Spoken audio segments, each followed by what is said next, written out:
Suatu ketika Khalifah Harun ar-Rasyid meminta nasihat kepada seorang ulama yang bernama Ibnu As-Sammak. Sampai di istana negara, Ibnu Sammak disambut oleh Harun ar-Rasyid, seorang presiden bahasa kita hari ini. Silahkan duduk wahai ulama, wahai kiai, wahai ustadz yang aku kagumi, silahkan duduk dan berikan nasihat kepadaku. Agaknya hatiku sudah mulai keras hari ini. Sebelum memberikan nasihat, datanglah pelayan Harun ar-Rasyid membawa segelas air putih. Harun ar-Rasyid meminta izin kepada Ibnu Sammak untuk meminum air itu. Sebelum gelas sampai ke bibirnya, Ibnu Sammak mengatakan, Tuan Presiden, stop dulu, jangan minum air itu. Saya ingin bertanya. Sekiranya di negeri kekuasaanmu tidak ada air kecuali yang ada di tanganmu saat ini, apa yang akan engkau lakukan untuk mendapatkan air itu? Harun ar-Rasyid mengatakan, akan aku berikan setengah kekuasaanku untuk mendapatkan air itu. Ibnu Sammak kemudian menyatakan, sekarang silahkan minum. Tuan Khalifah, Tuan Presiden, silahkan minum. Minum, diletakkan gelas ke bawah. Ibnu Sammak bertanya lagi. Sekiranya air yang sudah masuk ke lambung Tuan Presiden, ternyata air itu tidak bisa keluar, apa yang akan Tuan lakukan supaya air itu bisa keluar? Karena jika tidak keluar, dia akan jadi penyakit dan membunuh Tuan. Harun ar-Rasyid kemudian berkata, setengah kekuasaanku sisanya akan aku berikan supaya aku bisa mengeluarkan air itu.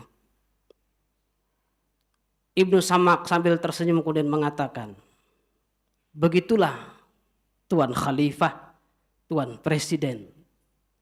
Manusia berlomba-lomba menyingkirkan orang lain, membunuh orang lain, menyiksa orang lain hanya untuk mengeluarkan segelas air kencing saja. Menangislah Harun ar-Rasyid. Begitu jika penguasa bertemu dengan ulama. Bisa memberikan fatwa yang menjadikan hati penguasa lembut. Bukan menjadikan hati penguasa semakin keras, semakin zalim, semakin durjana. Karena memang seseorang dalam majelis taklim bertanya kepada gurunya, Tuan Guru, berikan aku kesimpulan hidup di dunia ini. Kata guru itu, kesimpulannya cuma ada dalam satu ayat. Inna ila rabbikar ruja'. Pasti kita semua akan kembali kepada Allah. Mana kekuasaan itu? Tidak ada. Mana uang yang banyak itu? Tidak ada. Mana yang kau ambil dari uang orang lain triliunan itu? Tidak ada. Inna ila rabbikar ruja'. Diskusi ini mengajarkan kepada kita bahwa apapun di dunia ini yang kita makan, yang kita minum akan berubah menjadi kotoran saja. Akan berubah menjadi air seni saja. Uang yang kita ambil secara tidak halal akan dituntut di hadapan Allah Subhanahu wa taala. Kita menggapai kekuasaan dengan menzalimi orang lain, menghilangkan nyawa orang lain, ditagih oleh Allah Subhanahu wa taala. Bukankah kata Rasulullah sallallahu alaihi wasallam, orang beriman meskipun dia beriman akan datang pada hari kiamat bis salatin wa zakatin wa siyamin.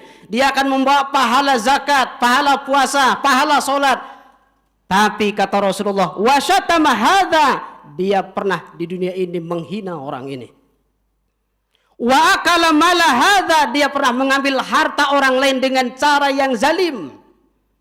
Wa qadhafa hadza, dia pernah menuduh berzina orang baik-baik. Wa safaka dama hadza, dia pernah menumpahkan darah orang dengan cara tidak baik. Meskipun dia sholat, zakat, puasa, tidak ada gunanya karena kita akan dituntut di akhirat di hadapan Allah Subhanahu wa taala. Dan ketika itu dalam hadis disebutkan, semua orang yang pernah kita fitnah, kita zalimi, kita bunuh, kita ambil hartanya, nuntut di hadapan Allah.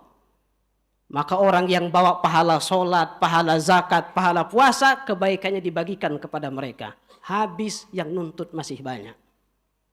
Maka kata Rasulullah, dosa mereka ditimpahkan kepada orang yang membawa pahala sholat, pahala zakat, pahala puasa, tapi sudah habis. Karena belum mencukupi, dosa orang dibalikkan kepada kita. Maka kata Rasulullah, orang seperti ini, orang yang bangkrut, dia akan diseret masuk ke neraka Allah Subhanahu wa ta'ala. Mengapa khilafah Umar bin Abdul Aziz cukup 2 tahun tapi fakir miskin tidak diketemukan? Karena ada yang hilang saat ini. Keteladanan di dalam memberikan kepemimpinan. Jika dulu ada seorang Haji Agus Salim bisa 8 bahasa asing, nego menang terus, tapi sampai wafatnya dia tidak pernah punya rumah pribadi, ngontrak terus. Haji Agus Salim. Atau Muhammad Hatta sejak kuliah di Belanda, dia ingin membeli sepatu mereknya sepatu Bali, sampai dia meninggal bahkan dia turun dari wakil presiden, tidak pernah terbeli sepatu itu. Atau Buya Muhammad Nasir, datang kawannya ke kantornya ketika itu Perdana Menteri. Tolong pinjamkan saya sedikit uang tuan. Nangis Muhammad Nasir mengatakan, aku tidak punya uang. Masuk akalkah seorang Perdana Menteri saat itu tidak punya uang? Tapi kalau Anda datang ke kantor majalah yang aku pimpin, mungkin aku bisa berikan sedikit uang. Maka Haji Agus Salim menyimpulkan, memimpin itu adalah menderita.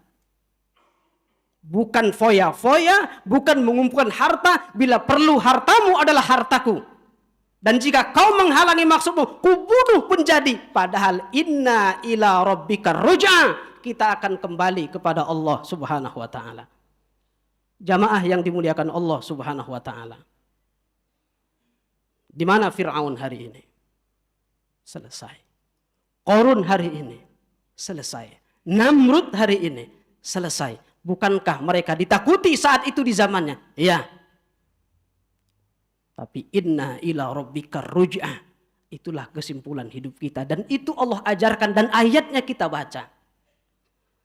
Maka mudah-mudahan dialog antara Harun ar-Rasyid dengan Ibnu Sammak memberikan nasihat kepada kita. Bahwa jika perut kita ini hanya bisa menampung 1 piring nasi dan segelas air, apa alasan kita mengambil harta orang lain? Mau ditaruh di mana harta itu yang triliunan itu? Tidak ada. Semuanya hanya menjadi kotoran saja dan hanya menjadi air seni saja. Tapi orang mampu berebut untuk air seni itu, bila perlu membunuh ratusan nyawa pun jadi. Yang penting saya bisa berkuasa hari ini. Inna ila rabbika ruj'a. Insya Allah kita akan kembali kepada Allah Subhanahu wa ta'ala. Dan kita berharap kita yang hadir di masjid ini, mari sama-sama kita berhati-hati. Dari mana harta yang kita ambil, dari mana jabatan yang kita ambil, semuanya akan ditanya di hadapan Allah Subhanahu wa ta'ala. Sehingga kita jangan sampai menzalimi orang lain, memfitnah orang lain, merusak nama baik orang lain hanya untuk kesenangan sementara.